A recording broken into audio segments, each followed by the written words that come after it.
உங்களுக்கு அமைதி உரித்தாக. அன்பார்ந்தவர்களே, இன்று நாம் 72ஆம் நாளுக்குள் நுழைந்திருக்கிறோம்.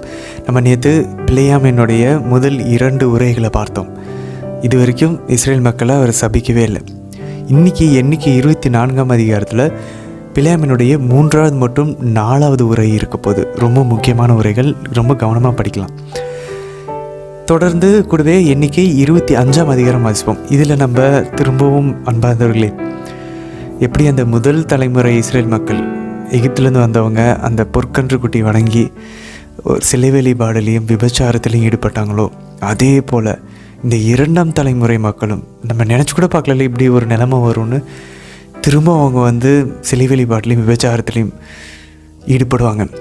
அதுக்கு ஒரு மிகப்பெரிய காரணமாக நம்ம நினச்சி கூட பார்க்க மாட்டோம்.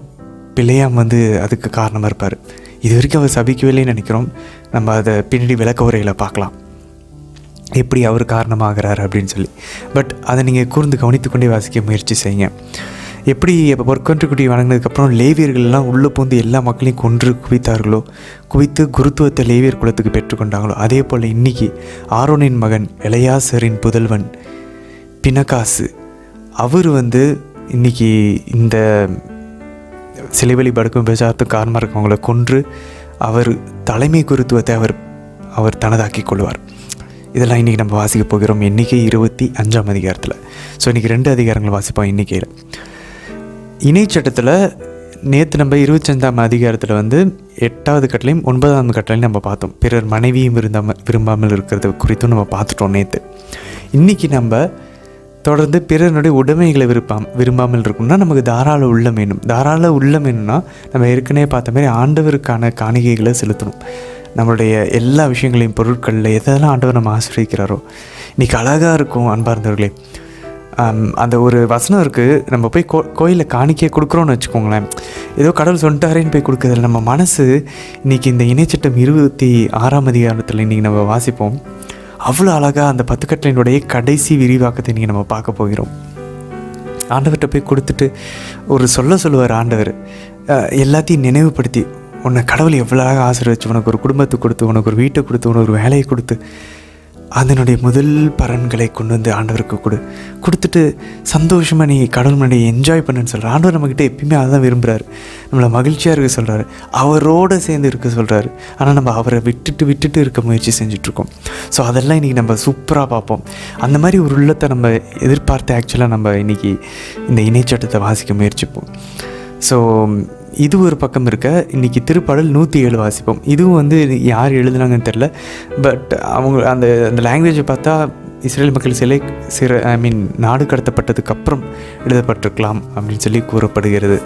இதில் ஆண்டவரை அவருடைய பேரன்பை நன்றி சொல்ல சொல்லி, அதுக்கு நன்றி சொல்ல சொல்லி ஒரு திருப்பாடலாக இருக்கும். திரும்பவும் இஸ்ரேல் மக்களுக்கு ஆண்டவர் செஞ்சதெல்லாம் நினைவு கூறக்கூடிய ஒரு திருப்பாடல் தான் இதுவும். அழகான திருப்பாடல், கொஞ்சம் நீண்டதாக இருக்கும். பட் ரொம்ப சூப்பராக நம்மளுடைய ஜெப வாழ்க்கையை முற்றிலுமாக மாற்றக்கூடிய ஒரு திருப்பாடல். நம்ம எப்படி ஆண்டவர்கிட்ட ஜெபிக்கணும் அப்படின்றத கற்றுத்தரக்கூடிய ஒரு திருப்பாடல். சரி, இன்றைக்கி 3 கேள்விகள். முதல் கேள்வி இன்றைக்கி இந்த பிலேயாமினுடைய இந்த அவர் கொடுக்குறாரு இல்லையா அந்த உரைகள், அதில் குறிப்பாக மெஸ்ஸியாவை பற்றின இறைவாக்கு இருக்கும். அதுவும் குறிப்பாக தொடக்க நூலில் வாசித்த 2 முக்கியமான, நமக்கு அது நல்லாங்கனே ஆகும் தெரியும், 2 ப்ராஃபஸி இறைவாக்குகள் இங்கே பிலேயாம் வழியாக திரும்ப கொடுக்கப்படும். தொடக்க நூலில் இருக்கக்கூடிய 2 இறைவாக்குகள், ஆண்டவருடைய வாக்குறுதிகள் இன்றைக்கி இறைவாக்காக பிலேயாம் வழியாக வரும். அது என்னன்னு சொல்லி உங்களால் கவனிக்க முடியுதான்னு பார்த்து கொண்டே வாசிங்க. 2வது, ஆண்டவருடைய பேரன்பை முன்னிட்டு அவருக்கு நன்றி செலுத்த சொல்லி ஒரு 5 இடத்துல வரும்.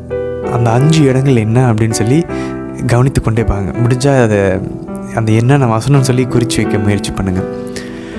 3வது, இன்றைக்கி நம்ம ஆண்டவர் இயேசுடைய வாழ்வில் அவர் கடல் மேலே செஞ்ச ஒரு அற்புதம் இன்றைக்கி திருப்பாடலில் நம்ம ஒரு வசனத்தில் வரும்.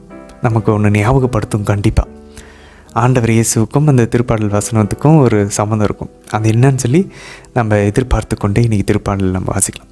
சரி, நம்ம ஜெபத்தோடு நம்ம துவங்கலாம் இன்றைய தினத்திற்கான விவிலி வாசி பகுதியை. தந்தை, மகன், தூய ஆவியாரின் பெயராலே ஆமேன். தந்தையாம் இறைவனை அழைத்து ஜெபிப்போம். அருள் நிறைந்த அன்னை மரியே வாழ்க. ஆண்டவர் உம்முடனே, பெண்களுக்குள் ஆசை பெற்றவர் நீரே அம்மா. உம்முடைய திருவயிற்றின் கனியாகிய இயேசு கிறிஸ்துவும் ஆசை பெற்றவரே. புனித அன்னை மரியே, இறைவனின் தாயே, பாவிகளாய் இருக்கிற எங்களுக்காக இப்பொழுதும் எங்கள் இறப்பின் வேளையிலும் வேண்டிக் கொள்ளும் அம்மா. ஆமீன். சுதனாகிய இறைவனை அழைத்து ஜெபிப்போம். அருள் நிறைந்த அன்னை மரியே வாழ்க. ஆண்டவர் உம்முடனே, பெண்களுக்குள் ஆசை பெற்றவர் நீரே. உம்முடைய திருவயிற்றின் கனியாகிய இயேசு கிறிஸ்துவும் ஆசை பெற்றவரே. புனித அன்னை மரியே, இறைவனின் தாயே, பாவிகளாய் இருக்கிற எங்களுக்காக இப்பொழுதும் எங்கள் இறப்பின் வேளையிலும் வேண்டிக் கொள்ளும் அம்மா. ஆமீன். தூய ஆவியானவரை அழைத்து ஜெபிப்போம். அருள் நிறைந்த அன்னை மரியே வாழ்க. ஆண்டவர் உம்முடனே, பெண்களுக்குள் ஆசை பெற்றவர் நீரே. உம்முடைய திருவயிற்றின் கனியாகிய இயேசு கிறிஸ்துவும் ஆசை பெற்றவரே. புனித அன்னை மரியே, இறைவனின் தாயே, பாவிகளாய் இருக்கிற எங்களுக்காக இப்பொழுதும் எங்கள் இறப்பின் வேளையிலும் வேண்டிக் கொள்ளும் அம்மா. ஆமேன். எண்ணிக்கை அதிகாரம் 24. இஸ்ரவேலுக்கு ஆசி கூறுவதே ஆண்டவருக்கு விருப்பம் என்று பிலேயாம் கண்டபோது, முன்பு செய்தது போன்று அவர் சகுனம் பார்க்க செல்லாமல் தம் முகத்தை பாலை நிலத்துக்கு நேரே திருப்பினார். பிலேயாம் ஏறிட்டு பார்க்கவே குலம் குலமாக பாளையம் இறங்கிய இஸ்ரவேலை கண்டார். அப்போது கடவுளின் ஆவி அவர் மேல் இறங்கியது. அவர் திருவுரையாக கூறியது: பெகோர் புதல்வன் பிலேயாமின் திருமொழி, கண் திறக்கப்பட்டவனின் திருமொழி, கடவுளின் வார்த்தைகளை கேட்கிறவனின், பேராற்றல் வாய்ந்தவரின் காட்சியை கண்டு கீழே விழுந்தும் கண் மூடாதவனின் திருமொழி. யாக்கோபே, உன் கூடாரங்களும், இஸ்ரவேலே, உன் இருப்பிடங்களும் எத்துணை அழகு வாய்ந்தவை! அவை விரிந்து கிடக்கும் பள்ளத்தாக்குகள் போன்றவை, ஆண்டவர் நட்ட அகில் மரங்கள் போன்றவை, நீர் அருகிலுள்ள கேதுரு மரங்கள் போன்றவை. அவனுடைய நீர்கால்களிலிருந்து தண்ணீர் ஓடும். அவனது விதை நீர்த்திரளின் மேல் இருக்கும். அவனுடைய அரசன் ஆகாகை விட பெரியவன். அவனது அரசு உயர்த்தப்படும். கடவுள் அவனை எகிப்திலிருந்து கொண்டு வருகிறார். காண்டாமிருகத்தின் கொம்புகள் அவனுக்குண்டு. அவன் தன் எதிரிகளாகிய வேற்று இனத்தவரை விழுங்கி விடுவான். அவர்கள் எலும்புகளை தூள் தூளாக நொறுக்குவான். அவர்களை தன் அம்புகளால் ஊடுருவ குத்துவான். அவன் துயில் கொண்டான். சிங்கம் போன்றும் பெண் சிங்கம் போன்றும் படுத்துக் கொண்டான். அவனை எழுப்பி விடுவோன் யார்? உனக்கு ஆசி கூறுவோன் ஆசி பெறுவான். எனவே உன்னை சபிப்போன் சாபமடைவான். எனவே பிலேயாம் மீது பாலாக்கு கடும் சினம் கொண்டு தன் கைகளை தட்டி பிலேயாமிடம், என் எதிரிகளை சபிக்கவே நான் உம்மை அழைத்தேன். ஆனால் நீர் 3 முறையும் அவர்களுக்கு ஆசி கூறியுள்ளீர். எனவே உடனே உம் இடத்துக்கு ஓடிவிடும். உமக்கு உறுதியாக மரியாதை செய்வேன் என்று சொல்லியிருந்தேன். ஆண்டவரோ நீர் மரியாதை பெறாதபடி தடுத்துவிட்டார் என்றான். பிலேயாம் பாலாக்குக்கு மறுமொழியாக கூறியது: நீர் என்னிடம் அனுப்பிய உம் தூதரிடம் நான் சொல்லவில்லையா? பாலாக்கு வீடு நிறைய வெள்ளியும் பொன்னும் தந்தாலும் ஆண்டவரின் வார்த்தையை மீறிச் சென்று என் விருப்பப்படி நன்மையோ தீமையோ செய்ய இயலாது. ஆண்டவர் பேசுவதையே நான் பேசுவேன் என்று சொல்லவில்லையா? இப்போது நான் என் மக்களிடம் போகிறேன். வாரும், பிற்காலத்தில் இம்மக்கள் உம் மக்களுக்கு என்ன செய்வார்கள் என்று உமக்கு தெரிவிப்பேன் என்றார். அவர் திருவுரையாக கூறியது: பெகோரின் புதல்வன் பிலேயாமின் திருமொழி, கண் திறக்கப்பட்டவனின் திருமொழி. கடவுளின் வார்த்தைகளை கேட்டு உன்னதர் அளித்த அறிவை பெற்று பேராற்றலுடையவரின் காட்சி கண்டு கீழே வீழ்ந்தும் கண் மூடப்படாதவனின் திருமொழி. நான் அவரை காண்பேன், ஆனால் இப்போதன்று. நான் அவரை பார்ப்பேன், ஆனால் அண்மையில் அன்று. யாக்கோபிலிருந்து விண்மீன் ஒன்று உதிக்கும், இஸ்ரவேலிலிருந்து செங்கோல் ஒன்று எழும்பும். அது மோவாபின் நெற்றி பிறையை நசுக்கும், சேத்தின் புதல்வர் அனைவரையும் அழித்துவிடும். அவன் எதிரியான ஏதோம் பாழாகிவிடும். சேயிரும் கைப்பற்றப்படும். இஸ்ரவேலோ வலிமையுடன் செயல்படும். யாக்கோபு ஆளுகை செய்வான். நகர்களில் எஞ்சியிருப்போர் அழிக்கப்படுவர். பின் அவர் அமலேக்கை பார்த்து திருவுரையாக கூறியது: வேற்றினங்களில் முதன்மையானவன் அமலேக்கு. இறுதியில் அவன் அழிந்து போவான். அடுத்து கேனியனை நோக்கி திருவுரையாக கூறியது: உன் வாழ்விடம் உறுதியானது. உன் கூடு பாறையில் அமைந்துள்ளது. ஆயினும் கேனியன் பாழாய் போவான். அசீரியர் உன்னை சிறைப்பிடித்துச் செல்ல எவ்வளவு காலம்தான் ஆகும்? பின்னும் அவர் திருவுரையாக கூறியது: அந்தோ, கடவுள் இதனை செய்யும் போது எவன்தான் பிழைப்பான்? கித்திம் தன் கப்பல்களால் அசீரியாவையும் ஏபேரையும் துன்புறுத்துவான். பின்பு பிலேயாம் எழுந்து தம் இடத்துக்கு திரும்பினார். பாலாக்கும் தன் வழியே சென்றான். எண்ணிக்கை அதிகாரம் 25. இஸ்ரவேல் சித்தீமில் தங்கியிருந்த போது மக்கள் மோவாபின் புதல்வியரோடு முறைகேடாக நடக்கத் தொடங்கினர். அவர்கள் தங்கள் தெய்வங்களின் பலிகளில் பங்கேற்க மக்களை அழைத்தனர். மக்கள் உண்டு அவர்கள் தெய்வங்களை பணிந்து வணங்கினர். இங்ஙனம் இஸ்ரவேல் பாகால் பேகோரை அடிபணிந்தது. எனவே ஆண்டவரின் சினம் இஸ்ரவேலுக்கு எதிராக மூண்டது. ஆண்டவர் மோசேயிடம், மக்களின் தலைவர்கள் அனைவரையும் கொண்டு வந்து பட்டப்பகலில் ஆண்டவர் முன் தூக்கிலிடு. அதனால் ஆண்டவர் கடுஞ்சினம் இஸ்ரவேலை விட்டு நீங்கும் என்று கூறினார். மோசே இஸ்ரவேலின் தலைவர்களிடம், உங்கள் ஒவ்வொருவரும் பாகால் பெகோரை அடிபணிந்த தம் ஆள்களை கொன்றுவிடுங்கள் என்றார். மேலும் இஸ்ரவேல் மக்கள் சந்திப்பு கூடார வாயிலில் அழுது கொண்டிருந்த பொழுது அவர்களில் ஒருவன் மிதியானிய பெண் ஒருத்தியை தன் வீட்டுக்கு கூட்டிக் கொண்டு வந்தான். இது மோசேயின் பார்வையிலும் இஸ்ரவேல் மக்கள் கூட்டமைப்பில் உள்ள அனைவர் பார்வையிலும் நடந்தது. குரு ஆரோன் மகன் எலெயாசரின் புதல்வன் பினகாசு இதனை பார்த்ததும் அவன் மக்கள் கூட்டமைப்பை விட்டு எழுந்து தன் கையில் ஓர் ஈட்டியை எடுத்துக்கொண்டான். அவன் அந்த இஸ்ரவேல் மனிதனின் பின்னே உள்ளறைக்கு சென்று அந்த இஸ்ரவேல் மனிதனையும் அந்த பெண்ணையும் சேர்த்து அவள் வயிறு வழியே ஊடுருவ குத்தினான். இதனால் இஸ்ரவேல் மக்களிடையே கொள்ளை நோய் அகன்றது. எனினும் அக்கொள்ளை நோயால் இறந்தோர் 24,000 பேர். ஆண்டவர் மோசேயிடம் கூறியது: குரு ஆரோன் மகன் எலெயாசரின் புதல்வன் பினகாசு இஸ்ரவேல் மக்களிடமிருந்து என் சினத்தை அகற்றிவிட்டான். நான் அவர்கள் மீது கொண்டிருந்த அன்பின் வெறியை அவனும் காட்டிவிட்டான். ஆகவே என் பேரார்வத்தால் இஸ்ரவேல் மக்களை நான் முற்றிலும் அழித்துவிடவில்லை. எனவே நீ சொல்ல வேண்டியது: இதோ என் நல்லுறவு உடன்படிக்கையை அவனுக்கு கொடுக்கிறேன். அது அவனுக்கும் அவனுக்கு பின் அவன் வழித்தோன்றல்களுக்கும் நிலையான குருத்துவத்தின் உடன்படிக்கையாயிருக்கும். அவன் தன் கடவுள் மீது பேரார்வம் கொண்டிருந்ததால் இஸ்ரவேல் மக்களுக்காக கரை நீக்கம் செய்தான். மிதியானிய பெண்ணுடன் சேர்த்து கொல்லப்பட்ட இஸ்ரவேலன் பெயர் சிம்ரி. இவன் சிமியோன் குலத்தை சார்ந்த மூதாதையர் வீட்டு தலைவனான சாலூவின் மகன். கொல்லப்பட்ட அந்த மிதியானிய பெண்ணின் பெயர் கோசுபி. இவள் மிதியானில் மூதாதையர் வீடொன்றுக்கு தலைவனான சூரின் மகள்.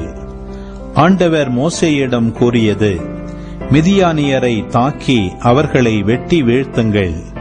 ஏனெனில் அவர்களும் தங்கள் சூழ்ச்சிகளால் உங்களை ஏமாற்றினார்கள். இதனால் பெகோரை முன்னிட்டு மிதியான் தலைவனின் மகளாகிய அவர்கள் சகோதரி கோசுபியின் காரியத்திலும் அவர்கள் உங்களை கெடுத்துவிட்டார்கள். பெகோரை முன்னிட்டு ஏற்பட்ட கொள்ளை நோய் காலத்தில் அவள் கொல்லப்பட்டாள். இணைச்சட்டம் அதிகாரம் 26. உனது உரிமை சொத்தாக உன் கடவுளாகிய ஆண்டவர் உனக்கு கொடுக்கவிருக்கும் நாட்டிற்குள் சென்று அதை உன் உடைமையாக்கி அதில் நீ குடியேறும் போது அந்த நாட்டின் நிலத்து முதற்பலன் அனைத்தையும் எடுத்து கூடையில் வைத்து உன் கடவுளாகிய ஆண்டவர் தம் பெயர் விளங்குமாறு தேர்ந்து கொள்ளும் இடத்திற்கு கொண்டு போ. அன்றைய நாளில் அங்கு பணியில் இருக்கும் குருவிடம் சென்று அவரை நோக்கி, எங்களுக்கு கொடுப்பதாக எங்கள் மூதாதையருக்கு ஆண்டவர் ஆணையிட்டு கூறிய நாட்டில் வந்து சேர்ந்துள்ளேன் என எம் கடவுளாகிய ஆண்டவர் முன் இன்று அறிக்கையிடுகிறேன் என்று சொல். அப்போது குரு அந்த கூடையை உன் கையிலிருந்து எடுத்து அதை உன் கடவுளாகிய ஆண்டவரது பலிபீடத்தின் முன் வைப்பார். நீ உன் கடவுளாகிய ஆண்டவர் முன்னிலையில் அறிக்கையிட்டு கூற வேண்டியது, நிரந்தர குடியற்ற அரமேயரான என் தந்தை எகிப்து நாட்டுக்கு இறங்கிச் சென்றார். அங்கு மக்கள் சிலருடன் அந்நியராயிருந்தார். ஆனால் அங்கேயே பெரிய வலிமை மிகு திரளான மக்களினத்தை கொண்டவர் ஆனார். எகிப்தியர் எங்களை ஒடுக்கினர், துன்புறுத்தினர், கடினமான அடிமை வேலைகளை எங்கள் மீது சுமத்தினர்.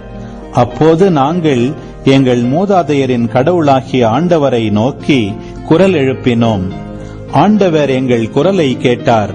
எங்களுடைய துன்பத்தையும் வருத்தத்தையும் அவதியையும் கண்டார். தம் வலிய கரத்தாலும் ஓங்கிய புயத்தாலும் அஞ்சத்தக்க பேராற்றலாலும் அடையாளங்களாலும் அருஞ்செயல்களாலும் ஆண்டவர் எங்களை எகிப்திலிருந்து புறப்படச் செய்தார். அவர் எங்களை இந்த இடத்திற்கு கூட்டி வந்தார். பாலும் தேனும் வழிந்தோடும் இந்த நாட்டை எங்களுக்கு தந்தார். எனவே ஆண்டவரே, இதோ நீர் எனக்கு கொடுத்த நிலத்தின் முதற்பலனை கொண்டு வந்துள்ளேன் என்று சொல்லி அதை உன் கடவுளாகிய ஆண்டவர் முன்னிலையில் வைத்து அவரை பணிந்து தொழுவாய். பின்னர் நீயும் லேவியரும் உன்னோடு உள்ள அந்நியரும் கடவுளாகிய ஆண்டவர் உனக்கும் உன் வீட்டாருக்கும் செய்த அனைத்து நன்மைகளை முன்னிட்டு அக்களியுங்கள். 1/10 செலுத்தும் ஆண்டாகிய 3ஆம் ஆண்டில் அவ்வாண்டின் விளைச்சலில் 1/10 லேவியருக்கும் அந்நியருக்கும் அனாதைக்கும் கைம்பெண்ணுக்கும் கொடு. அதனால் அவர்கள் உன் வாயில்களுக்குள்ளே உண்டு நிறைவு அடைவர். அதன்பின் நீ உன் கடவுளாகிய ஆண்டவர் முன்னிலையில் அறிவிக்க வேண்டியது, நீர் எனக்கு கட்டளையிட்ட அனைத்து கட்டளைகளின்படி தூய பகுதியை என் வீட்டிலிருந்து எடுத்து அவற்றை லேவியருக்கும் அந்நியருக்கும் அனாதைக்கும் கைம்பெண்ணுக்கும் கொடுத்துள்ளேன். உம் கட்டளைகளை நான் மீறவில்லை, அவைகளை நான் மறக்கவும் இல்லை. எனது துயர நாளில் அதிலிருந்து உண்டதும் இல்லை, தீட்டான போது அதிலிருந்து எடுக்கவும் இல்லை, இழவுக்காக அதிலிருந்து கொடுக்கவும் இல்லை. என் கடவுளாகிய ஆண்டவர் குரலுக்கு கீழ்ப்படிந்து நீர் எனக்கு கட்டளையிட்டபடி அனைத்தையும் செய்துள்ளேன். நீர் உமது தூய உறைவிடமாகிய விண்ணிலிருந்து கண்ணோக்கி நீர் எங்கள் மூதாதையருக்கு ஆணையிட்டு கூறியபடி உம் மக்களாகிய எங்களுக்கும் எங்களுக்கு கொடுத்துள்ள பாலும் தேனும் வழிந்தோடும் நாட்டுக்கும் ஆசி வழங்குவீராக. இந்த முறைமைகளையும் நியமங்களையும் நீ நிறைவேற்றுமாறு உன் கடவுளாகிய ஆண்டவர் இன்று உனக்கு கட்டளையிட்டுள்ளார். உன் முழு இதயத்தோடும் முழு உள்ளத்தோடும் அவற்றை நிறைவேற்றுவதில் கருத்தாயிரு. ஆண்டவரை உன் கடவுளாய் ஏற்பதாகவும் உனக்கு கடவுளாக இருப்பார் என்றும் அவருடைய வழிகளில் நடப்பதாகவும் அவருடைய நியமங்களையும் கட்டளைகளையும் முறைமைகளையும் கடைபிடிப்பதாகவும் அவர் குரலுக்கு செவி கொடுப்பதாகவும் இன்று நீ அவருக்கு வாக்களித்துள்ளாய். நீ அவருடைய கட்டளைகளை கடைபிடிப்பதில் கருத்தாயிருந்தால் அவர் கூறியபடியே நீ அவருக்கு சொந்தமான மக்களினமாயிருப்பாய் என்றும் அவர் உருவாக்கிய எல்லா மக்களினங்களிலும் புகழிலும் பெயரிலும் மாட்சியிலும் உன்னையே உயர்த்துவார் என்றும், அதனால் உன் கடவுளாகிய ஆண்டவரின் தூய மக்களினமாய் நீ இருப்பாய் என்றும் ஆண்டவர் இன்று உனக்கு வாக்களித்துள்ளார். திருப்பாடல் 107. ஆண்டவருக்கு நன்றி செலுத்துங்கள், ஏனெனில் அவர் நல்லவர், என்றென்றும் உள்ளது அவரது பேரன்பு. ஆண்டவரால் மீட்படைந்தோர், எதிரியின் கையினின்று அவரால் மீட்கப்பட்டோர், கிழக்கினென்றும் மேற்கினென்றும் வடக்கினென்றும் தெற்கினென்றும் பல நாடுகளினின்றும் ஒன்று சேர்க்கப்பட்டோர் சொல்வார்களாக. பாலை நிலத்தில் பாழ்வெளியில் சிலர் அலைந்து திரிந்தனர். குடியிருக்குமாறு ஒரு நகருக்கு செல்ல அவர்கள் வழி காணவில்லை. பசியுற்றனர், தாகமுற்றனர், மனச்சோர்வுற்று களைத்து போயினர். தம் நெருக்கடியில் ஆண்டவரை கூவி அழைத்தனர். அவர்களுக்குற்ற துன்பங்களிலிருந்து அவர்களை அவர் விடுவித்தார். நேரிய பாதையில் அவர்களை வழிநடத்தினார். குடியிருக்கும் நகரை அவர்கள் அடையச் செய்தார். ஆண்டவரின் பேரன்பை முன்னிட்டு, மானிடர்களுக்காக அவர் செய்த வியத்தகு செயல்களை முன்னிட்டு அவர்கள் அவருக்கு நன்றி செலுத்துவார்களாக. ஏனெனில் தாகமுற்றோர்க்கு அவர் நிறைவளித்தார், பசியுற்றோரை நன்மையால் நிரப்பினார். சிலர் காரிருளிலும் சாவின் நிழலிலும் கிடந்தனர், விலங்கிடப்பட்டு துன்பத்தில் உழன்றனர். ஏனெனில் அவர்கள் இறைவனின் கட்டளைகளை எதிர்த்து நின்றனர், உன்னதரின் அறிவுரைகளை புறக்கணித்தனர். கடும் வேலையால் அவர் அவர்களின் உள்ளத்தை சிறுமைப்படுத்தினார். அவர்கள் நிலை குலைந்து போயினர், அவர்களுக்கு துணை செய்வார் எவருமிலர். அவர்கள் தம் நெருக்கடியில் ஆண்டவரை கூவி அழைத்தனர். அவர் அவர்களை துன்பங்களிலிருந்து விடுவித்தார். காரிருளிலும் சாவின் நிழலிலும் கிடந்த அவர்களை அவர் வெளிக்கொணர்ந்தார். அவர்களை பிணித்திருந்த தலைகளை தகர்த்தெறிந்தார். ஆண்டவரின் பேரன்பை முன்னிட்டு, மானிடரான அவர்களுக்கு அவர் செய்த வியத்தகு செயல்களை முன்னிட்டு அவர்கள் அவருக்கு நன்றி செலுத்துவார்களாக. ஏனெனில் வெண்கல கதவுகளை அவர் தகர்த்து விட்டார், இரும்பு தாழ்பாள்களை உடைத்து விட்டார். சிலர் தங்கள் தீய நெறிகளை முன்னிட்டு நோய்களுக்கு உள்ளாயினர். அவர்களுடைய தீச்செயல்களின் பொருட்டு துன்பங்களுக்கு உள்ளாயினர். எல்லா உணவையும் அவர்களின் மனம் வெறுத்தது. சாவின் வாயில்களை அவர்கள் நெருங்கினார்கள். அவர்கள் தம் நெருக்கடியில் ஆண்டவரை கூவி அழைத்தனர். அவர் அவர்களை துன்பங்களினின்று விடுவித்தார். தம் வார்த்தையை அவர் அனுப்பி அவர்களை குணப்படுத்தினார். அழிவினின்று அவர்களை விடுவித்தார். ஆண்டவரின் பேரன்பை முன்னிட்டு, மானிடரான அவர்களுக்கு அவர் செய்த வியத்தகு செயல்களை முன்னிட்டு அவர்கள் அவருக்கு நன்றி செலுத்துவார்களாக. நன்றி பலிகளை அவர்கள் செலுத்துவார்களாக. அக்களிப்போடு அவர் தம் செயல்களை புகழ்ந்தேத்துவார்களாக. சிலர் கப்பலேறி கடல் வழி சென்றனர், நீர்த்திரள் மீது வாணிகம் செய்தனர். அவர்களும் ஆண்டவரின் செயல்களை கண்டனர். ஆழ்கடலில் அவர் தம் வியத்தகு செயல்களை பார்த்தனர். அவர் ஒரு வார்த்தை சொல்ல புயல் காற்று எழுந்தது. அது கடலின் அலைகளை கொந்தளிக்கச் செய்தது. அவர்கள் வானம் மட்டும் மேலே வீசப்பட்டனர், பாதாள மட்டும் கீழே தள்ளப்பட்டனர். அவர்கள் உள்ளமோ இக்கட்டால் நிலை குலைந்தது. குடிவெறியரை போல் அவர்கள் தள்ளாடி தடுமாறினர். அவர்களின் திறனெல்லாம் பயனற்று போயிற்று. தம் நெருக்கடியில் அவர்கள் ஆண்டவரை கூவி அழைத்தனர். அவர்களுக்குற்ற துன்பங்களிலிருந்து அவர் அவர்களை விடுவித்தார். புயல் காற்றை அவர் பூந்தென்றலாக மாற்றினார். கடல் அலைகளும் ஓய்ந்துவிட்டன. அமைதி உண்டானதால் அவர்கள் மகிழ்ச்சியுற்றனர். அவர்கள் விரும்பிய துறைமுகத்திற்கு அவர் அவர்களை கொண்டு போய் சேர்த்தார்.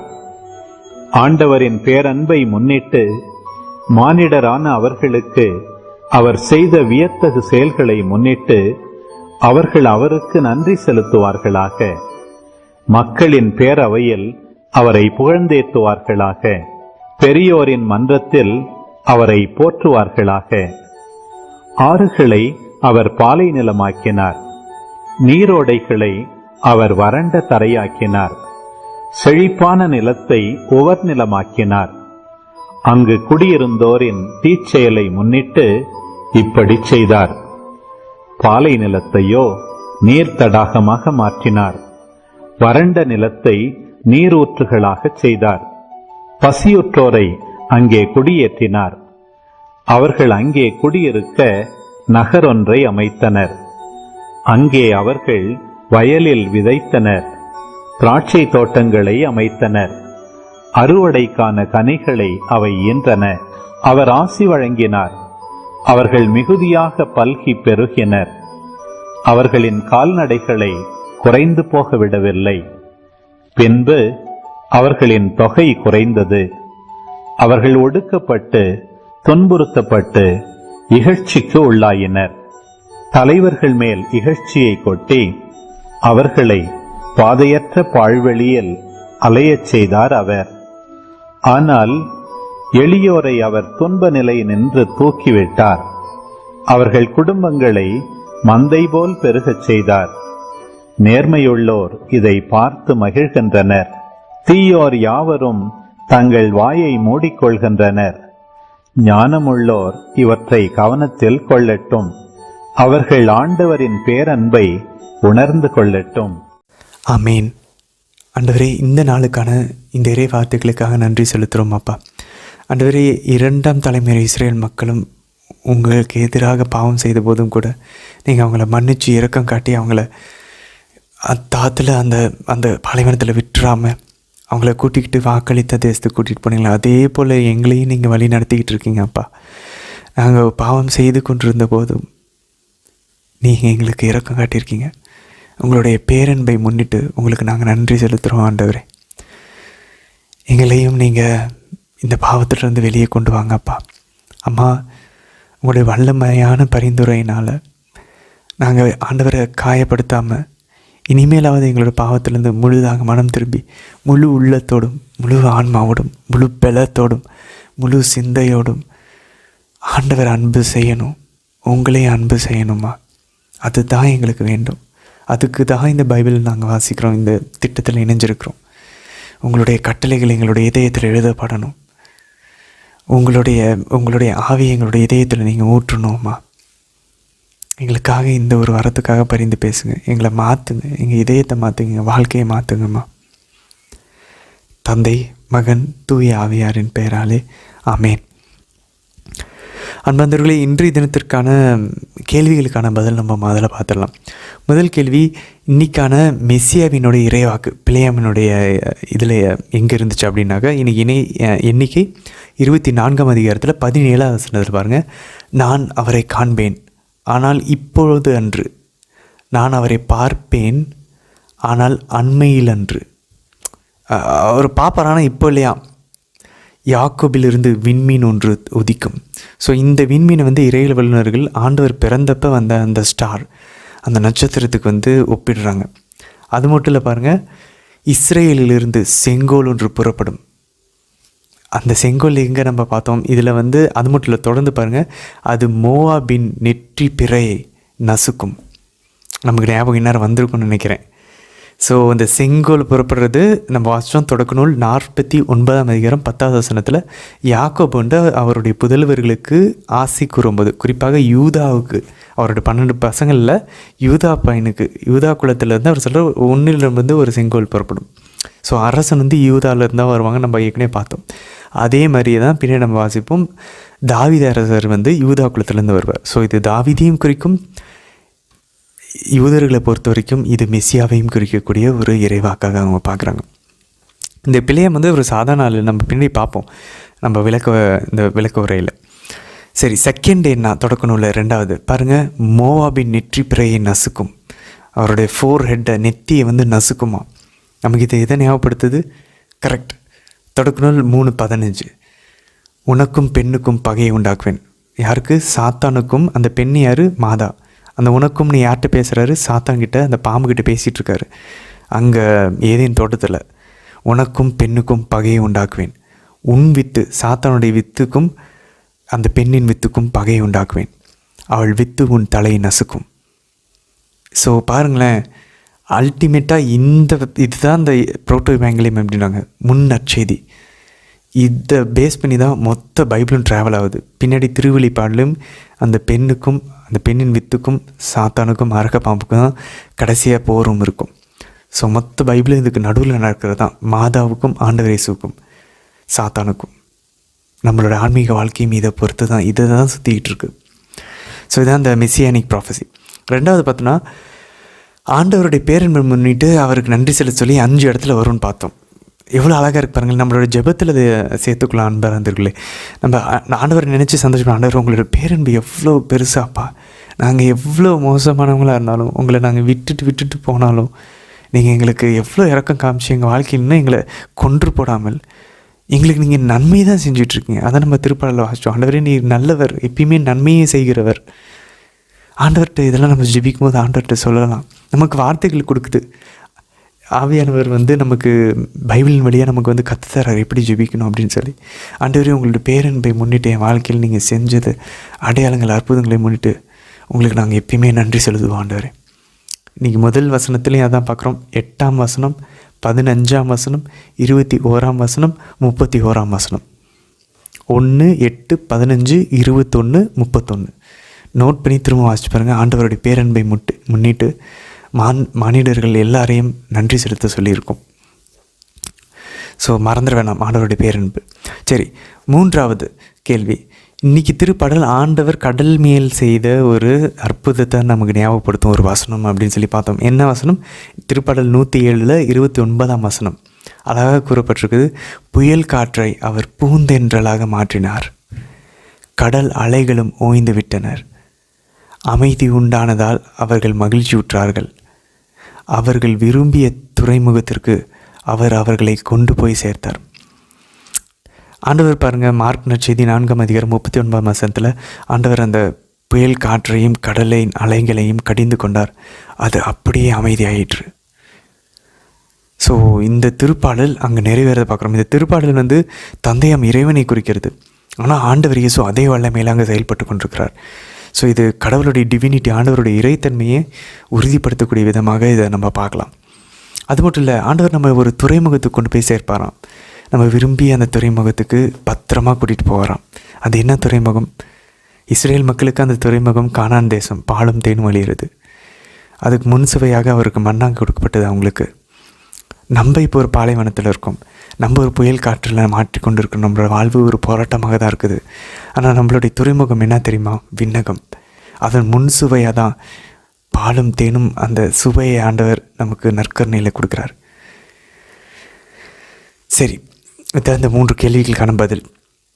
இன்றைய தினத்திற்கான விளக்க உரைகளுக்குள்ளே போவோம். அன்பாந்தர்களே, இப்போ இந்த பிழையாம் நல்லவரா கெட்டவரா? அதான் கேள்வி. ஏன்னா இப்போ பாருங்கள், இவர் பிற இனத்தவரை சேர்ந்தவர், இவர் யூதர் கிடையாது. ஆனால் இவர் என் ஆண்டவராகிய கடவுள்னு சொல்கிறார். அப்படின்னா யாவே தான் என் கடவுள் அப்படின்னு சொல்லி நம்ம ஏற்கனவே முன்னாடி வாசித்தோம். பிழையாம் கூறுகிறார். அது மட்டும் இல்லை, இன்றைக்கி 24ஆம் அதிகாரம் 2ஆவது வசனத்தில் பாருங்கள், அப்பொழுது கடவுளின் ஆவி அவர் மேல் இறங்கியதுன்னு இருக்கும். அன்பார்ந்தவர்களே, நம்ம இது ஒரு அழகான பாடத்தை நம்ம கற்றுத்தருகிறது. ஆண்டவர் யார் மேலே வேணாலும் ஆவியானவரை பொழியலாம். ஒரு விஷயத்தை ஆண்டவர் செய்யணும்னு முடிவு பண்ணிட்டார்னா அவர் யாரை வேணால் பயன்படுத்துவார், கழுதையை கூட பயன்படுத்துவார். அதை நம்ம பார்த்துட்டோம். ஸோ ஆண்டவர் என்ன சொல்கிறாரு? இப்படி ஆவியானவர் இறங்கி செயல்படும் போது அந்த மனிதர்களினுடைய வாழ்க்கையோ அவர்களுடைய போதனைகளையோ நம்ம நம்பிடக்கூடாது. மத்தேயு 7ஆம் அதிகாரம் 16ஆம் வசனம், ஆண்டவர் நீங்கள் கனிகளை பார்க்க வேண்டும். அவங்கக்கிட்ட கனிகள் தென்படுதா?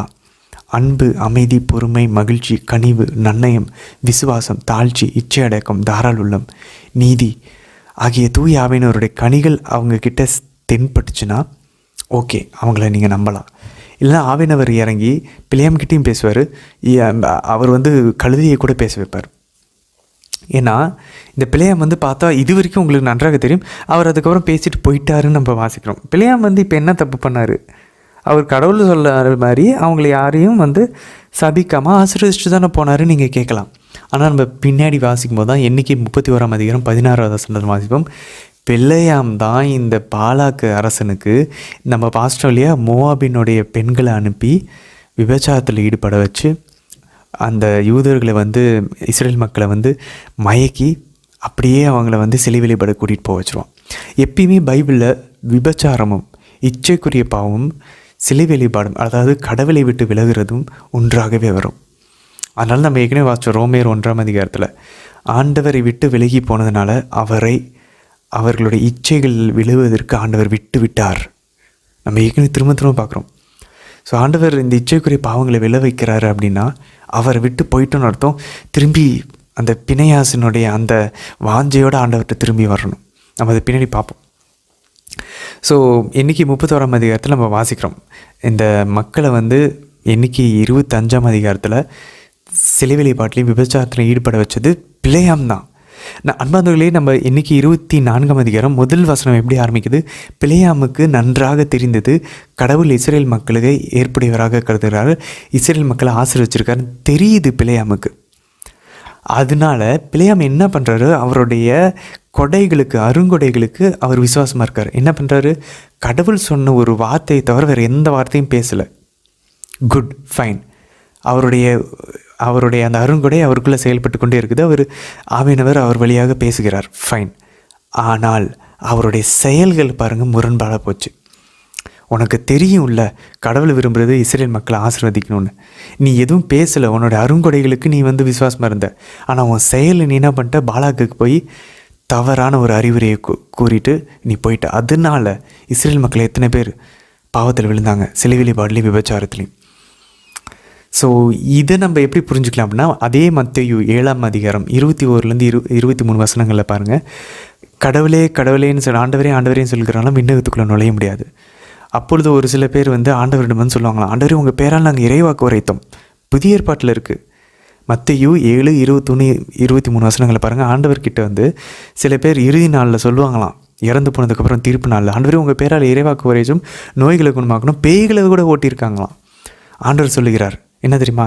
அதற்கு நான் அவர்களிடம், உங்களை எனக்கு தெரியவே தெரியாது, நெறிகேட்டாக செயல்பட்டவரே என்னை விட்டு அகன்று போங்கள். பாருங்களேன், ஆண்டவர் பொறுத்த வரைக்கும் இப்போ பிழையாம பாருங்கள், இறைவா குறைச்சார், ஃபைன். ஆனால் நெறிகேட்டாக செயல்பட்டுட்டாரே, ஆண்டவர் சொல்லுவார், உன்னை எனக்கு தெரியவே தெரியாது, என்னை விட்டு அகன்று போ.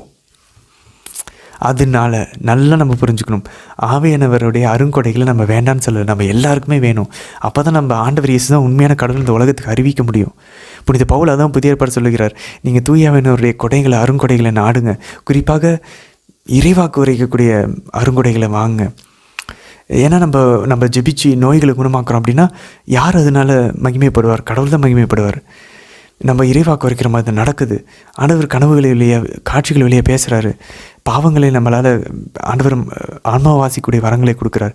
ஏதோ ஒன்று அற்புதங்கள், அடையாளங்கள், பேய் ஊற்றுற வல்லமை, இதன் வழியாக நம்ம ஆண்டவர் தான் உண்மையான கடவுள்னு சொல்லி நம்ம இந்த உலகத்துக்கு அறிவிக்கலாம். திருச்சபையை நம்ம கட்டி எழுப்புவதற்கு அது உதவியாக இருக்கும். அதனால் அருங்கொடைகளை நம்ம தேட வேண்டாம்னு சொல்ல, கண்டிப்பாக ஆண்டவர்கிட்ட தேடி நம்ம ஆண்டவர் கொடுக்கணும். அதை நம்ம அவர்கிட்ட கேட்டு வாங்கணும். ஆனால் அதே நேரத்தில் நம்ம கனிகள் இல்லைன்னா, ஸோ கேரக்டரும் இருக்கணும், கேரிசமும் இருக்கணும். கேரக்டர் இல்லாமல் கேரிசம் இருந்தால் நம்ம விண்ணகம் போக முடியாது. பட் கேரிசம் இல்லை, ஆனால் கேரக்டர் இருக்குது அப்படின்னா நம்ம அழகான ஒரு முன்மாதிரி நம்ம மற்றவங்களுக்கு கொடுப்போம். ஸோ இந்த ஒரு கனிகளும் இருக்குது, ஆவியனோட கனிகளும் இருக்குது, நல்லவங்களாம் நம்ம ஆள்றோம் பரிசுத்தமாக. அதே நேரத்தில் ஆவியனவரோட அருங்கொடைகளும் இருக்குது அப்படின்னா அல்டிமேட்டாக பிரச்சனையே இல்லை. இது ரெண்டும் இணைஞ்ச இடத்த எங்கேயாச்சும் நம்ம பார்க்க முடியுமா அப்படின்னா புனிதர்கள். கண்டிப்பாக நம்ம விண்ணகம் போவோம். ஸோ நம்ம கனிகளை வளர்த்துக்கணும், அதே நேரத்தில் அருங்கொடைகளையும் வாஞ்சியோட ஆண்டவர்கிட்ட கேட்கணும். ஸோ இந்த பிழையாமை பற்றி பாருங்கள், புதிய ஏற்பாட்டில் 3 இடங்களில் நம்ம யோசிச்சுட்டு இருக்கோம் பிழையாம் சாதாரண ஆளுன்னு. பட் அவர் தான் கடைசியாக நெறிக்கேட்டான செயலில் ஈடுபட்டு மக்களை பாவத்தில் விழ வச்சார். இதை நம்ம 2 பேதுரு 2ஆம் அதிகாரம் 15லேருந்து 16 வசனங்கள் நம்ம வாசிக்கிறோம். இவர்கள் நேரிய வழியை விட்டு அகன்று அலைந்து திரிந்தார்கள். பேயோரின் மகன் பிலேயாமின் வழியை பின்பற்றினார்கள். அந்த பிலேயாம் கூலிக்காக தீவினை செய்ய விரும்பினார். அவர் தம் ஒழுங்குக்கு மீறிய செயல்களுக்காக கடிந்து கொள்ளப்பட்டார். பேச்சு இல்லாத கழுதை மனித முறையில் பேசி அந்த இறைவாக்கினரின் மதிக்கேட்டு செயலை தடுத்தது. அப்போ பாருங்களேன், இந்த நிகழ்வு புதிய ஏற்பாட்டில் புனித பேதுரு நமக்கு சுட்டி காட்டுறார். பிலேயாமினுடைய அந்த நெறிக்கேட்டான முறையினால் மக்கள் தீய வழியில் போனாங்க. அதே போல் பாருங்கள், யூதாவினுடைய திருமுகம், ஜூட், அந்த லெட்டர், கடைசி லெட்டர், வெளிப்படுத்தின சுவிசேஷத்துக்கு முன்னாடி, திருவெளிப்பாடுக்கு முன்னாடி, யூதாவினுடைய திருமுகத்தில் அதில் ஒரே ஒரு அதிகாரம் தான் இருக்குது. 11ஆவது வசனத்தை பாருங்கள், இவர்களுக்கு கேடு விளைக, ஏனெனில் இவர்கள் காயின் சென்ற வழியில் சென்றார்கள். கூலிக்காக பிலேயாமின் தவற்றை துணிந்து செய்தார்கள். கோராகு போல எதிர்த்து நின்று அழிந்தார்கள். அப்போ பாருங்களேன், அந்த பிலேயாம் வந்து கூலிக்காக தான் செஞ்சான்னு சொல்லி பேதுரும் சொல்கிறாரு, இங்கே யூதாவும் நம்ம வாசிக்கிறோம். ஆனால் பிலேயாம் பேசுனது எப்படி? நீ எனக்கு ஒரு வீடு ஃபுல்லாக செல்வத்தை கொடுத்தா கூட நான் ஆண்டவருக்கு எதிராக பேச மாட்டேன், ஃபைன். ஆனால் ஆண்டவருக்கு எதிராக செஞ்சுட்டு போயிட்டு கூலி வாங்கிட்டு போயிட்டே. அப்போ பாருங்கள், அவர் இறைவாக்கு உரைக்கல, ஆனால் கூலி ஏதோ வாங்கிட்டு போயிருந்திருக்காரு. அதான் புதிய ஏற்பாட்டினுடைய இந்த ஆசிரியர்கள் நமக்கு சொல்கிறாங்க, புனித பேதுரும் யூதாவும். அப்போ பிலேயாம் வந்து கூலியை வாங்கிட்டு தான் போயிருக்காரு. ஆனால் எதுக்கு? இறைவாக்கு உரைச்சதுக்கு இல்லை, இந்த நெறிக்கேட்டான இந்த ஆலோசனையை அரசர் பாலாக்குக்கு சொல்லிவிட்டு அந்த கூலியை வாங்கிட்டு போயிட்டார். அப்போ பாருங்களேன், இருந்திருக்கு அந்த ஆசை யூதாசு மாதிரி அந்த பணத்து மேலே. திருவெளிப்பாடு 2ஆம் அதிகாரம் 14ஆம் வசனம் பாருங்கள். ஆயினும் உன்னிடம் நான் காணும் குறை சில உண்டு. பிலேயாமின் போதனையில் பிடிப்புள்ள சிலர் உன் நடுவே உள்ளனர். பிலேயாமை பாருங்கள் எவ்வளோ முக்கியமாக எடுக்கிறாங்க. ஒரு நெகட்டிவான கேரக்டரான, தவறான ஒரு கதாபாத்திரமாக அழகாக குறிப்பிட. பிலேயாமின் போதனையில் பிடிப்புள்ள சிலர் உன் நடுவில் உள்ளனர். யார்? புதிய ஏற்பாட்டில் இருக்காங்களாம். இந்த பிலேயாம் தான் இஸ்ரேல் மக்கள் இடறி விழும்படி செய்ய பாலாக்குக்கு கற்றுக் கொடுத்தவன். அதனால் அவர்கள் சிலர்களுக்கு படைக்கப்பட்டதை உண்டு, சிலைகளுக்கு படைக்கப்பட்டதை உண்டு பரத்தமையில் ஈடுபட்டார்கள். பிலேயாமினோடு கற்றுக் கொடுத்ததுனால தான். அப்போ பாருங்களேன், நம்ம ஆவிக்குரிய வகையில் நிறைய பிலேயாமுக்கு பின்னாடி அவங்க சொல்ல பாருங்க, பிலேயாமில் போதனையில் பிடிப்புள்ள சில பேர் உண்டு. நம்மளுடைய பிலேயாமுங்கள் யார் யாரும் நம்ம யோசிக்கணும்.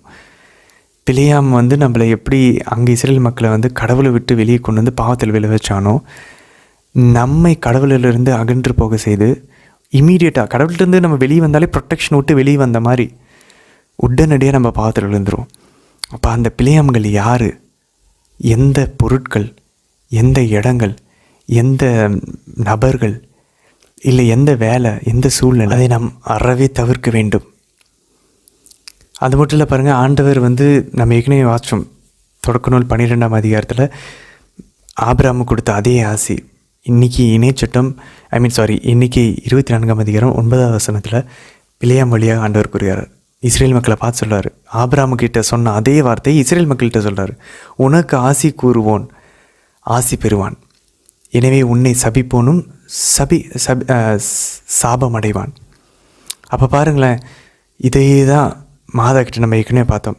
மாதாவை இப்போ ஆசி கூறுகிறவர்கள், ஏன்னா மாதா தான் ஆபிரகாமனுடைய அந்த நிலையில் இருக்காங்க.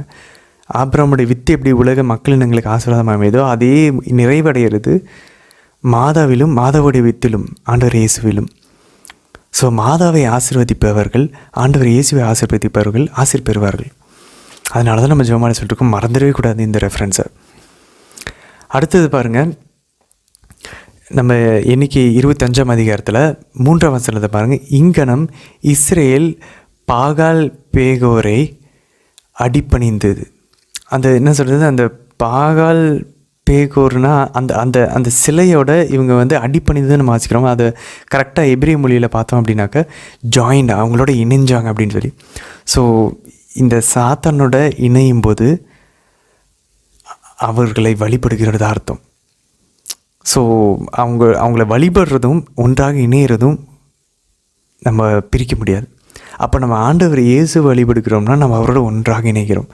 ஒரு மணவாளன் ஒரு மணவாட்டியோடு இணைவது போல் ஆண்டவர் நம்மளுடைய ஆன்மாவோடு இணைகிறார். அதனால தான் ஆண்டவருடைய சினம் அவர்களுக்கு எதிராக மூண்டதை நம்ம இங்கே பார்க்குறோம். ஸோ இதை நிறுத்தினது எப்படி பாருங்கள், அந்த பினேயாசினுடைய அந்த அவருடைய அந்த வாஞ்சை, அவர் போய் அந்த மோவாபு பெண்ணோட எவன் உறவில் ஈடுபட்டானோ அவனை கொன்று அந்த பெண்ணையும் கொன்று குவிக்கிறார்.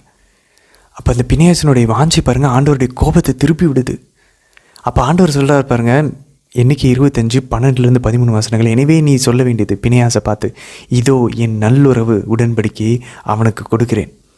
ஸோ இது நமக்கு என்ன கட்டுறது, நம்மளுடைய வாழ்க்கையில் நம்மளை பாவத்துக்கு ஈடுபடுத்தி கொண்டிருக்கக்கூடிய எதெல்லாம் இருக்கோ அதை பினேயாசனுடைய வாஞ்சையோட, ஆண்டவரே உங்களை விட்டு நான் போயிட்டேன், இப்போ நான் என் வாழ்க்கை சீரழிஞ்சு போச்சு, நான் திரும்பி வரேன் ஆண்டவர் உங்ககிட்ட, ஊதாரி மகனை போல் நான் திரும்பி ஃபுல் வாஞ்சியோடு நான் வரேன். என்னுடைய உடலுக்கு எதிராகவும் இந்த உலகத்துக்கு எதிராகவும் சாத்தானுக்கு எதிராகவும் நான் போர் புரிவேன். முழங்காலையிலிருந்து தினமும் 4 ஜெபமாலை ஜெபிப்பேன். நான் தினமும் திருப்பலிக்கு வருவேன். நான் டெய்லி பைபிள் புனிதருடைய புத்தகங்களை வாசிப்பேன், உபவாசம் இருப்பேன். சிம்பிள். இதை பண்ண ஆரம்பித்தா போதும், நம்ம பிணையாசை போல் ஆண்டவர்கிட்ட திரும்பி வரதுக்கு முயற்சி செஞ்சிட்ருக்கோன்னு அர்த்தம். ஆண்டவர் நம்மை பார்த்து ஏதாவது நமக்கு அவரோட அருளை கொடுத்து நம்மளை திருப்பி வெளியே கொண்டு வர அவருடைய வல்லமை மிகு கரத்தினாலும் ஓங்கிய புயத்தினாலும் வியத்தகு ஆற்றலினாலும். அப்போ பாருங்கள், அதை நம்ம செய்யும்போது நமக்கு கிடைக்கிற ரிவார்டு என்ன தெரியுமா? அவர் நம்மளோட அந்த நல்லுறவின் உடன்படிக்கையை கொடுப்பாராம். பாருங்கள், ஒரு தேசத்துக்கிட்ட ஆபிரகாம்கிட்ட கொடுத்து பிணையாசிட்ட கொடுக்குற ஆண்டவருக்கு எவ்வளோ மனசுக்கு ஆறுதலாக இருந்திருக்கு பாருங்கள் பிணையாஸ். அப்போ நம்மளுக்குள்ளேயும் ஒரு பிணையாஸ் இருக்கிறாரு, ஆவியானவர், மாதா. அந்த பிணையாசை நமக்குள்ளே இருக்க பிணையாசை தூண்ட முயற்சிக்கிறாங்க. வாஞ்சியோட போகணுன்னு ஆசைப்பட்றோம், ஆனால் அதுக்கப்புறம் சோம்பேறித்தனத்தில் விட்டுடுறோம். ஸோ நமக்கு அந்த நல்லுறவுன்றது வந்து பீஸ் கவனன்ட்டுனுவாங்க, அமைதி நமக்கு கிடைக்கிது. பாவத்தை அடித்து ஒழிக்கும் போது ஆண்டவர்கிட்ட திரும்பி வரத்துக்கு நம்ம இந்த முயற்சிகள்லாம் ப்ராக்டிக்கலாக நம்ம லைஃப்பில் பண்ணும்போது அதுதான் குருத்துவத்தின் உடன்படிக்கைன்னு ஆண்டவர் சொல்ல இருப்பாங்க. ஏன்னா அவர் கடவுள் மீது பேரார்வம் கொண்டிருந்ததால், நம்ம அதான் திருப்பாடல் 91 நம்ம வாச்சோம். அவன் என்னிடத்தில் வாஞ்சையாக இருக்கிறபடினால் என்னையே அவன் பிடிச்சிக்கிட்டு, ஹீஸ் கிளிங்கிங் டு மீ, என்னையே அவன் பிடிச்சிக்கிட்டு இருக்கான். ஜெபமாலை சொல்கிறான், திருப்பலிக்கு வரான், பைபிள் வாசிக்கிறான், புனிதரை பற்றி வாசிக்கிறான், என்கிட்ட ஜெபிக்கிறான், கேட்குறான், உபவாசம் இருக்கான். என் மேலே அவன் வாஞ்சையாக இருக்கிறான், பேர் ஆர்வம் கொண்டிருக்கிறான், அதனால் அவனை நான் விடுவிப்பேன். திருப்பாடல் 91 நம்ம அதான் வாசிக்கிறோம். அப்போ பாருங்கள், ஒரு குருவானவர், ஒரு அம்மா ஒரு வீட்டில், ஒரு அப்பா ஒரு வீட்டில், யாரோ ஒரு ஆன்மா வாஞ்சையாக கடவுள் மேலே இருந்துச்சுன்னா, அவர் சொல்கிறார் பாருங்கள், பிணையாஸ் வந்து கடவுள் மீது பேரார்வம் கொண்டிருந்ததால் இஸ்ரேல் மக்களுக்காக அவர் கரை நீக்கம் செய்தான். அப்போ நம்ம பேரார்வம் கொண்டிருந்தோன்னா நம்ம வீட்டில் ஒரு ஆன்மா நம்ம வீட்டில் இருக்க எல்லாருக்காகவும் கரை நீக்கம் செய்யலாம். அவர்களை வென்று மீட்புக்குள்ளே கொண்டு வரலாம், அவங்க ஆன்மாவை நம்ம ரட்சிப்புக்குள்ளே கொண்டு வரலாம்.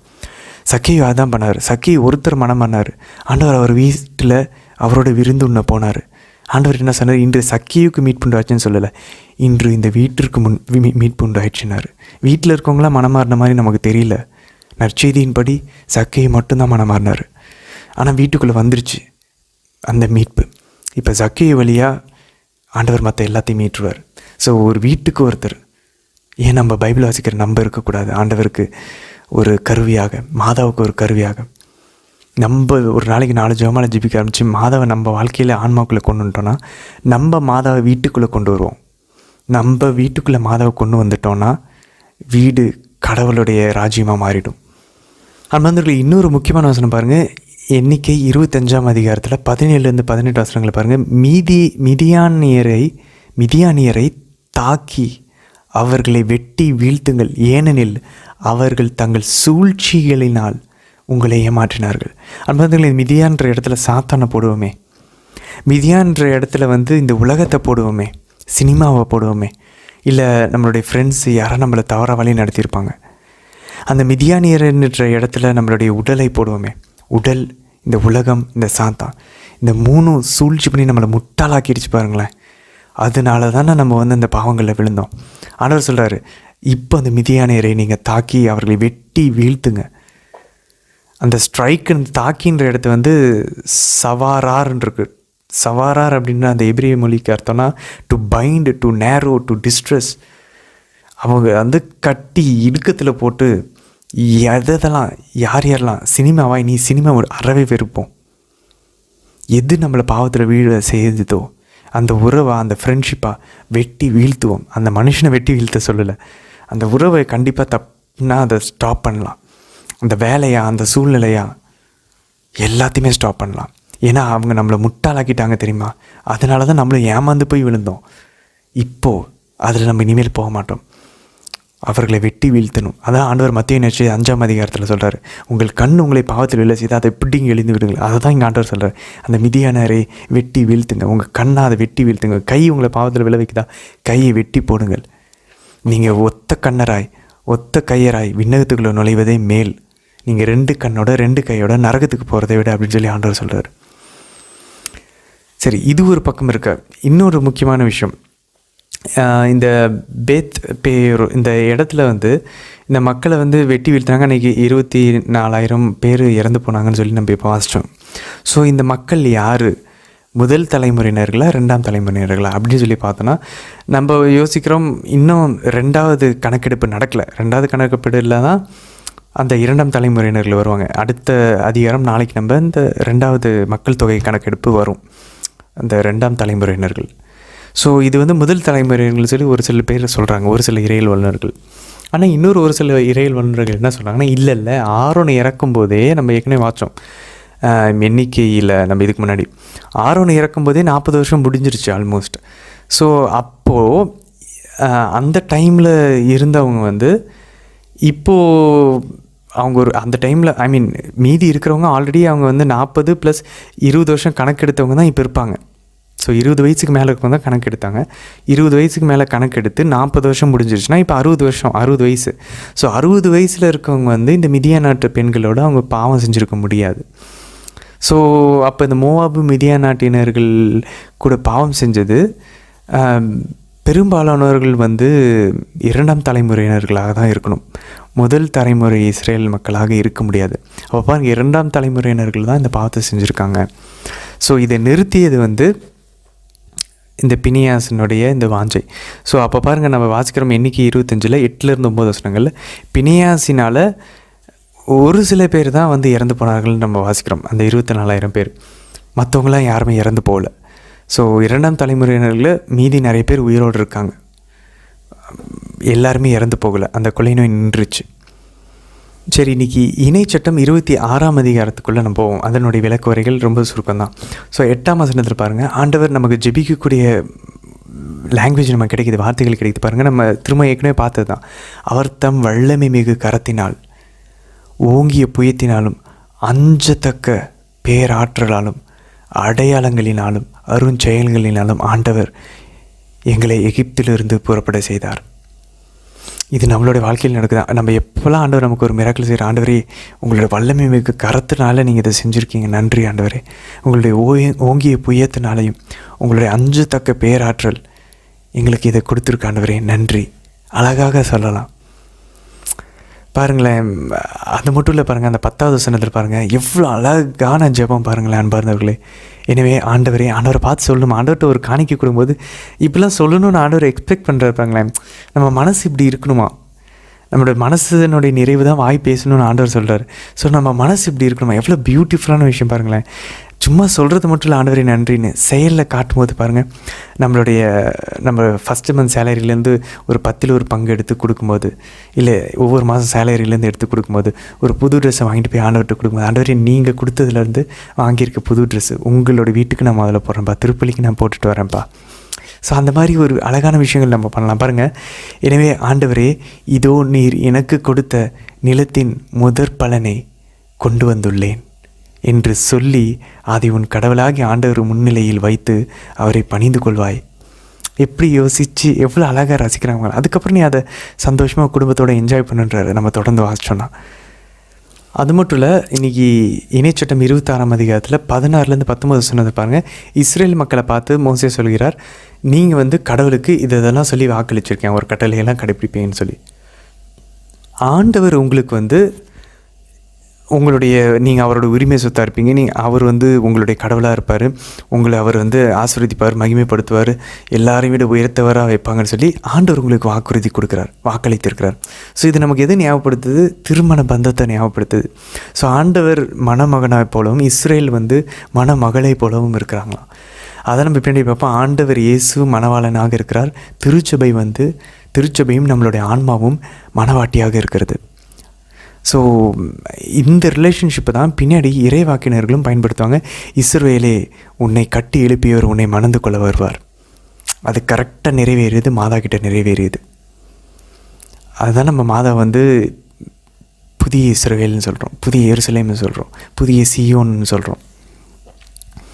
சரி, இன்றைக்கி திருப்பாடலில் பாருங்கள் 107வது அதிகாரம் நம்ம வாசிச்சோம். இன்றைக்கி 9ஆம் வசனத்தில் பாருங்கள், அவர் பசித்தோரை நிறைவு பெற செய்கிறார். அதை நம்ம எங்கே பார்க்குறோம்? லூக்கா நற்செய்தி 1ஆம் அதிகாரம் மாதாவுடைய பாடலில் 53வது வசனத்தில், அவர் பசித்தோரை நலன்களால் நிரப்பியுள்ளார், செல்வரை வெளுங்கையிலாய் அனுப்பி விடுகிறார். மாதா பாருங்கள், இந்த வசனத்தை எடுத்து அவங்களுடைய மொத்த பாடலுமே, மாதா பேசின எல்லாமே இறை வார்த்தை மட்டும்தான் பேசியிருக்காங்க. மாதா அப்போ இறை வார்த்தையினால் எவ்வளோ நிரம்பியிருப்பாங்க. குறிப்பாக சங்கீதமும் எசையா இறைவாக்கினர் தான் மாதாவுக்கு ரொம்ப பிடிக்குமா. ஏன்னா அதில் தான் மெஸ்ஸியை பற்றி நிறைய கூறப்பட்டிருக்கான். அது மட்டும் இல்லை பாருங்கள், இன்றைக்கி திருப்பாடல் 107 அதிகாரம் 16வது வசனத்தில், ஏனெனில் வெண்கல கதவுகளை அவர் தகர்த்து விடுவார், இரும்பு தாழ்பால்களை உடைத்து விடுவார். இதை தான் நம்ம எசேயா இறைவாக்கினர் 45 அதிகாரம் 2வது வசனத்தில் நம்ம வாசிப்போம். அவர் நம்மளோட வாழ்க்கையில் இருக்கிற எல்லா வெண்கல கதவுகளையும் அவர் தகர்த்தெறிவார், இரும்பு தாழ்பால்களை அவர் உடைப்பார். நம்ம இதை ஜெபத்தில் கேட்கலாம், ஆண்டவரே எனக்கு இந்த ஒரு பாவம் எனக்கு ஒரு வெண்கல கதவாக இருக்குது, இரும்பு தாழ்பாலாக இருக்குது, ஆண்டவரே தகர்த்து விடுங்கள், உடைத்து விடுங்களாப்பா. எனக்கு இந்த ஒரு பிரச்சனை ஒரு வெண்கல கதவாக இருக்குது, இரும்பு தாழ்பாலாக இருக்குது, ஆண்டவரே. நம்ம ஜெபிக்கலாம் இந்த ஒரு வார்த்தைகளை பயன்படுத்தி. அது மட்டும் இல்லை பாருங்கள், 20ஆம் வசனத்தில் பாருங்கள், தம் வார்த்தையை அவர் அனுப்பி அவர்களை குணப்படுத்தினார். அன்பானவர்களே, நம்ம பைபிளுடைய இந்த வசனங்கள் நம்ம டெய்லி வாசிச்சுட்ருக்கோம். 1/2 மணி நேரம் கிட்ட நம்ம கேட்டுக்கிட்டு இருக்கோம் ஆண்டவருடைய வார்த்தையை. இது நம்மளை குணமாக்கிட்டு இருக்கு. நமக்கு தெரிஞ்சோ தெரியாமலோ நம்ம மனசை ஹீல் பண்ணிக்கிட்டு இருக்கு. அவர் தம் வார்த்தையை அனுப்பி தான் குணமாக்குறாரு. இதை நம்ம 2 வகையில் பார்க்கலாம். அந்த வார்த்தையே ஆண்டவர் இயேசுவாக பார்க்கலாம். யோவான் நற்செய்தி 1ஆம் அதிகாரம் தான் சொல்லுது, ஆதியிலே வார்த்தை இருந்தது, அந்த வார்த்தை கடவுளோடு இருந்தது, அந்த வாக்கு கடவுளாகவும் இருந்தது, அந்த வாக்கு மாமிசமாய் நம்மிடையே குடிக்கொண்டார். ஸோ அவர் நம்மை குணப்படுத்துகிறார். நம்ம எசேயா இறைவாக்கினர் 53ஆம் அதிகாரம் 5ஆம் வசனத்தில் கூறுகிறோம், அவர் தம் தழும்புகளால் நாம் குணமடைகிறோம், அவருடைய இரத்தத்தினால் நம்ம குணமடைகிறோம். அப்போது அந்த வார்த்தை ஆண்டவர் இயேசு. அவர் அந்த வார்த்தையாகி ஆண்டவர் இயேசுவை அனுப்பி நம்மை குணமாக்கினார். அது ஒரு வகையான விளக்கமாக நம்ம பார்க்கலாம். 2வது, ஆண்டவர் பேசக்கூடிய வார்த்தை நம்மை குணமாக்கும். மத்தேயு 8ஆம் அதிகாரம் 8ஆம் வசனம், ஆண்டவரே நீர் ஒரு வார்த்தை சொன்னால் போதும், என்னுடைய ஊழியன் என்னுடைய வேலைக்காரர் குணமாவார். நம்ம இதையும் ஜெபத்தில் வைக்கலாம், ஆண்டவரே நீங்கள் ஒரு வார்த்தை சொன்னால் போதும் அப்பா, என் வாழ்க்கை ஹீலாகும், என் லைஃப் ஹீலாகும். அவர் பாருங்கள் 35ஆவது வசனத்தில், பாலை நிலத்தையோ நீர் தடமாக மாற்றினார், வறண்ட நிலத்தையோ நீரூற்றுகளாக செய்தார். அப்போ பாருங்களேன், ஆண்டவரால் பாலை நிலத்தையும் வறண்ட நிலத்தையும் நீரூற்றுகளாக மாற்ற முடியும். நம்மளுடைய ஆன்மாவும் ஆவியானவர்ன்ற அந்த தண்ணீர் இல்லாமல் வறண்டு போயிருக்கு. ஆண்டவரால் அதை மாற்ற முடியும். 33, 34 வசனம் பாருங்கள். அதுக்கு முன்னாடி இதுக்கு ஆப்போசிட்டாக பார்த்தோம். நல்ல செழிப்பாக இருக்கிறது கூட அவரால் வறண்டதாக மாற்ற முடியும். நம்ம பாவம் செஞ்சு நெறி கேட்டவர்களாக தீயவர்களாக வாழ்ந்தோன்னா. ஸோ ஆண்டவர் நம்ம தாகத்தோடு தேடணும் அப்படின்னா இதே நம்ம ஆட்டோமேட்டிக்காக நம்மளுடைய வறண்ட நிலத்தை அவர் நீரூற்றுகளாக மாற்றுவார், தூய ஆவியானவரால் நிரப்புவார். 43ஆம் வசனம் பாருங்கள் கடைசியாக, ஞானம் உள்ளோர் இவற்றை கவனத்தில் கொள்ளட்டும், அவர்கள் ஆண்டவரின் பேரன்பை உணர்ந்து கொள்ளட்டும். அன்பானவர்களே, நம்ம பைபிள் வாசிச்சுட்ருக்கோம். இந்த திட்டத்தில் இந்த ஒரு ஞானம் நமக்கு வேணும். என் வாழ்க்கையில் ஆண்டவர் செயல்பட்டுருக்காரு, அதை நான் உறுதியாக நம்புகிறேன், என்னால் பார்க்க முடியுது. ஆண்டவருடைய பேரன்பை ஞானம் இருக்கிறவங்க உணர்ந்து கொள்வார்கள். ஆண்டவருடைய சின்ன சின்ன செயல்களையும் நம்ம உணரலாம். ஒவ்வொரு நாளும் சின்ன சின்ன விஷயங்கள், நல்ல உடல் நலத்தோடு நம்ம இன்றைக்கி எந்திரிச்சு வேலைக்கு போயிட்டு வந்து வீட்டுக்கு திரும்பியிருக்கோம், அதுக்கு நன்றி சொல்லலாம். ஆண்டவருடைய பேரன்பை உணரணுன்னா ஞானம் உள்ளவர்கள் தான் உணர முடியும். ஞானம் வேணுமா? இறை அச்சமே ஞானத்தின் தொடக்கம். கடவுளுக்கு அஞ்சினோன்னா ஞானம் கிடைக்கும். ஸோ ஆண்டவர்கிட்ட நம்மக்கிட்ட அந்த கடவுளை உங்களுக்கு அஞ்சி உங்களுடைய பேரன்பை உணர்ந்து கொள்ளக்கூடிய ஆவி எங்களுக்கு தாங்கன்னு சொல்லி கேட்கலாம்.